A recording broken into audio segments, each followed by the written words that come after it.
नमस्ते दोस्तों, मेरे चैनल नॉलेज लिबरेट्स में आपका स्वागत है। मैं काफ़ी टाइम अपने बिल्डिंग के नीचे ही वॉक करता हूँ। मैंने काफ़ी ऐसे लाइव या वीडियोस भी बनाए हुए हैं बिल्डिंग के नीचे, आपने देखा होगा। तो मैं जैसे ऐसे ही घूम रहा हूँ या मोबाइल देख रहा हूँ या किसी से बात कर रहा हूँ या क्रिकेट भी हम खेलते हैं, तो मैं मतलब आराम से कंसंट्रेट कर पाता था। और मैं ऐसे ही कुछ मतलब कोई फोकस वाला काम नहीं कर रहा हूँ, ऐसे ही बस टाइम पास कर रहा हूँ। तो मैं आराम से अपना टाइम निकाल पाता था। बट जब मैं कुछ फॉर एग्जांपल नीचे वीडियो बनाने गया, ठीक है, या मैं फॉर एग्जांपल नीचे ऐसे क्रिकेट खेल रहा हूँ, तब मैंने रियलाइज किया कि जब मैं कुछ फोकस करने की कोशिश करता हूँ, तो मुझे ना तब मुझे रियलाइज हुआ कि हमारी बिल्डिंग के पीछे बहुत ज्यादा काम चल रहा है। पूरा वो जैसे ड्रिल की आवाज और जो सारे इक्विपमेंट्स जो कंस्ट्रक्शन में यूज होते हैं, उसकी आवाज मुझे आती है जब मैं कुछ करना चाहता हूँ, जब मैं कुछ फोकस करना चाहता हूँ। तो इससे मुझे ये रियलाइज हुआ कि जब मैं ऐसी टाइम पास कर रहा हूँ, तो मैं अपने बैकग्राउंड जो चीजें हैं, एनवायरनमेंट है, उसके बारे में मैं अवेयर भी नहीं हूँ। जैसे हम बोलते हैं ना कि आजकल अवेयरनेस चली गई है, मेडिटेशन वगैरह से अवेयरनेस वापस आती है, हमारा दिमाग बेसिकली, मैं ऐसे ही अगर टहल रहा हूँ तो मेरे दिमाग में कुछ थॉट्स वगैरह चल रहे हैं, मैं अपने थॉट्स की दुनिया में हूँ। और बाहर क्या चल रहा है, जैसे सिचुएशन अवेयरनेस बोलते हैं क्रिकेट में, वो है ही नहीं कि कुछ भी चल रहा है। मेरा ध्यान अंदर है, अपने दिमाग में, अपने थॉट्स पे है ज्यादातर, या फोन पे कुछ सुन रहा हूँ। ठीक है। अगर मैं कुछ करना चाहता हूँ, जब मैं फुल कंसंट्रेशन से कुछ करना चाहता हूँ, तब मुझे पूरी दुनिया की आवाज वगैरह आती है, तब कंसंट्रेशन में इश्यूज होते हैं। ओसीडी पेशेंट्स में तो ये ज्यादा होते हैं। एक तो अंदर की आवाज होती है कि जो इंट्रूसिव थॉट्स, जो विचार बार बार आ रहे हैं, और सेकंड जो बाहर की आवाज भी आने लगती है। जब मैं वीडियो बनाता हूँ, आपने देखा होगा कि मेरी शॉर्ट वीडियोस नीचे गार्डन में होती है। जब भी मैं शॉर्ट वीडियोस बनाने लगता हूँ, तभी मेरे को झिर घर आवाज आने लगती है। पहले तो मैंने सोचा कि अरे पहले आ ही नहीं रही है, पहले भी तो मैं उधर ही था।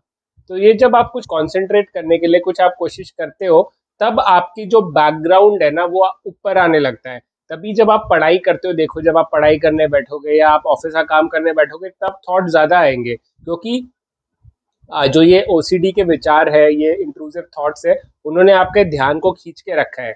जब आप कुछ करना चाहते हो, तो आप अपना ध्यान वापस उधर से खींच के उन विचारों से, जो आप करना चाहते हो काम, उस पर लगाना चाहते हो, पर वो विचार इतनी आसानी से आपको जाने नहीं देंगे।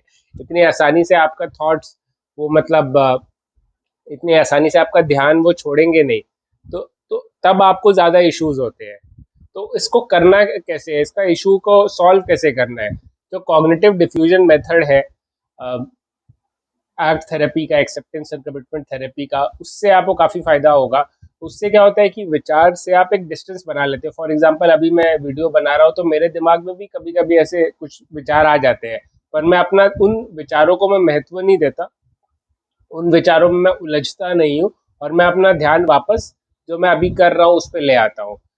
तो आप कॉग्निटिव डिफ्यूजन जो है, कॉग्निटिव डिफ्यूजन ये कहता है कि विचार सिर्फ विचार है, उसको इंपॉर्टेंस दोगे, महत्व दोगे, तब वो आपके लिए प्रॉब्लम क्रिएट करता है। सिर्फ विचार कुछ नहीं है। फॉर एग्जाम्पल, आप चाहे कितना सोचते रहो कि मैं ये बॉटल फेंक दूंगा, बॉटल फेंक दूंगा, बट मैंने फेंका नहीं, क्योंकि मैं उस विचार पे को महत्व नहीं दे रहा हूँ।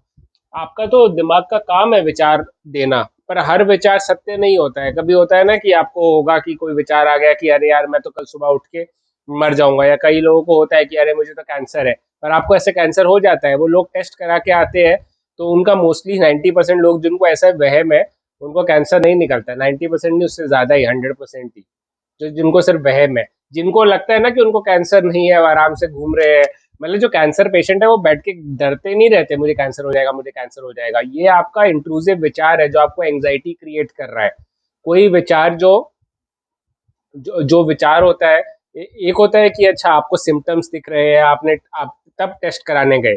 एक है कि आप आराम से हेल्दी बैठे हुए हो, पर आपको थॉट आ रहा है कि अरे मुझे कोई बीमारी हो जाएगी, उससे एंग्जाइटी हो रही है, और उस एंग्जाइटी को दबाने के लिए आप क्या कर रहे हो, गूगल करते जा रहे हो कि ये सिम्टम तो नहीं है, वो सिम्टम तो नहीं है। तो ये ओसीडी है, कि आपको इंट्रूसिव थॉट आ रहा है, उसके साथ एंग्जाइटी आ रही है, और आप उसको दबाने की कोशिश कर रहे हो। ये मेरे साथ भी हुआ है, इसलिए मैं कह रहा हूँ। मैं हमेशा यही कहता हूँ, और अभी भी यही कह रहा हूँ कि मैं डॉक्टर नहीं हूँ, मैं भी एक ओसीडी का पेशेंट हूँ, और मेरे साथ ये सारी चीजें हुई है, तो मैं अपना एक्सपीरियंस आपके साथ शेयर करता हूँ। इस एक्सपीरियंस से आप कुछ सीखेंगे तो सही रहेगा। तो और मैं अपनी लाइफ में भी कई सारी चीज़ें ऑब्जर्व करता हूँ, तो उसके हिसाब से मैं वीडियोस बनाता हूँ। तो सबसे पहले चीज़ है कि आप कॉग्निटिव डिफ्यूजन मेथड यूज़ कर सकते हो। देखिए, सेकंड है कि मेडिटेशन करिए, मेडिटेशन से आपका ध्यान और पक्का होगा। ये सारी चीज़ें आपको खुद से करनी चाहिए। देखो, मेंटल हेल्थ का जो इशू है ना, अगर फॉर एग्जांपल आप 1 घंटा थेरेपी में जाते हो, तो बाकी के 23 घंटे तो आप अकेले हो ना अपने दिमाग के साथ। तो आपको वो टेक्निक सीखनी चाहिए। तो आप टेक्निक्स खुद से भी पढ़ के सीख सकते हैं, आप डॉक्टर के पास भी जा सकते हैं। मैंने ये किया है कि मैं डॉक्टरों के पास भी गया हूँ। मैं 2 साइकियाट्रिस्ट के पास, एक साइकोलॉजिस्ट के पास गया हुआ हूँ, पर उस उधर से मुझे ज़्यादा हेल्प नहीं मिली है, ये मेरा सच मैं कह रहा हूँ। हाँ, मुझे दवाइयाँ मिली थी, उन दवाइयों से मुझे आराम मिला था, पर मैं कोई टेक्निक, कोई थेरेपी नहीं सीखा। इंडियन जो मेडिकल, उसमें आई कैन अंडरस्टैंड, जो मैं गवर्नमेंट वाले हॉस्पिटल में गया था पहले, तो उसमें भी कोई थेरेपी वगैरह नहीं, मुझे सिर्फ दवाई दे दी जाती थी। तो यही इशू है। सिर्फ दवाई दवाई क्या होता है कि दवाई आप खाओगे तो तब तक ठीक है, जब छोड़ दोगे तो वापस इशू हो जाता है शुरू। तो आप थेरेपी खुद से आप कर सकते हो शुरुआत, बट अगर आपको लगता है कि आपकी एंजाइटी नहीं हो रही है, तो नहीं कंट्रोल हो रही है, तो तीसरा स्टेप है कि डॉक्टर के पास जाए, दवाई खाए। दवाई खाना कोई बुरी बात नहीं है, दवाइयों के साइड इफेक्ट्स हैं थोड़े बहुत, बट वो कम से कम आपकी लाइफ तो आपको वापस मिलेगी, राइट? तो ये 3 चीजें आप करें, आपका कंसंट्रेशन वापस बढ़ेगा। और कंसंट्रेशन के लिए आप, एक होता है पोमोडोरो टेक्निक, वो भी आप यूज कर सकते हो। पोमोडोरो टेक्निक में क्या होता है कि आप एक टाइम पे एक चीज पे फोकस करते हो। क्या होता है कि मल्टीटास्किंग बोला जाता है, पर मल्टीटास्किंग हमारा ब्रेन करता नहीं है, वो एक टाइम पे 2 चीजें नहीं कर सकता। तुम खुद देख लो, एक टाइम पे आप 2 विचार नहीं सोच सकते, राइट? एक साथ आप एक विचार सोचोगे, उसके बाद बहुत अचानक से दूसरा विचार सोचोगे, पर 2 विचार एक साथ नहीं सोच सकते। हमारा दिमाग 2 चीजें एक साथ नहीं रख सकता, वो बहुत जल्दी जल्दी सोचता है। तो आपको लगता है कि मल्टीटास्किंग हो रही है, पर वो मल्टीटास्किंग नहीं है।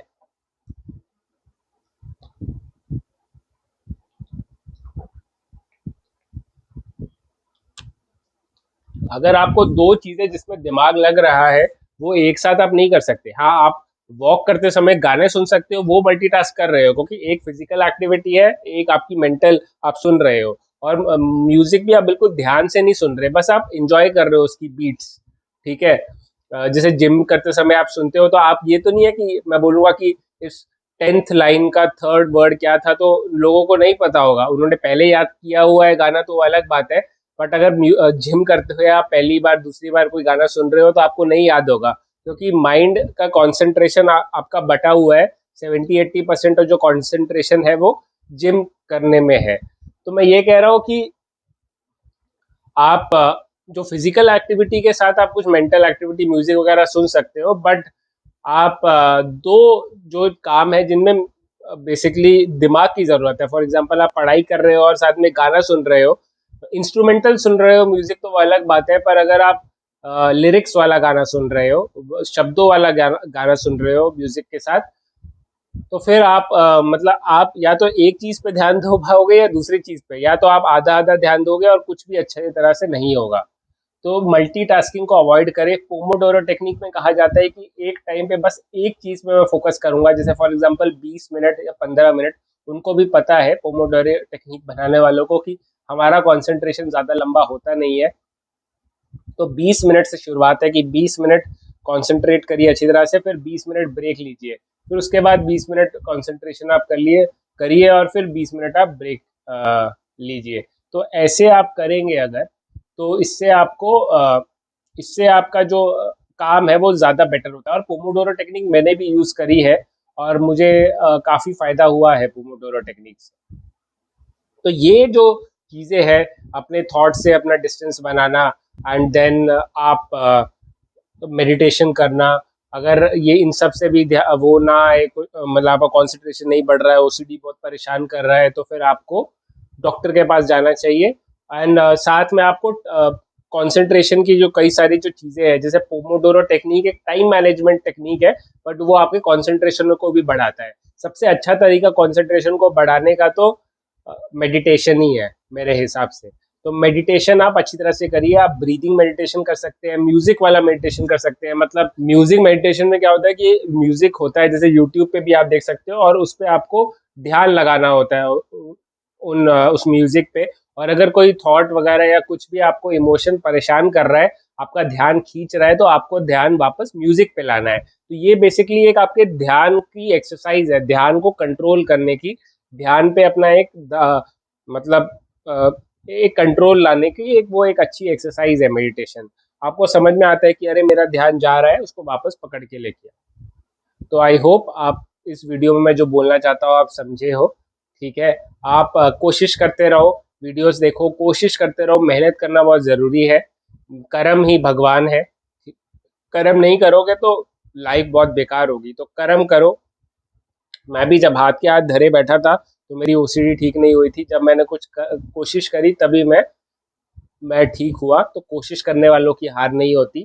डॉक्टर से मदद लेना भी बुरी बात नहीं है, डॉक्टर से तो मदद लेनी चाहिए, डॉक्टर सुनने के लिए बैठे हैं। ठीक है, तो वो करिए।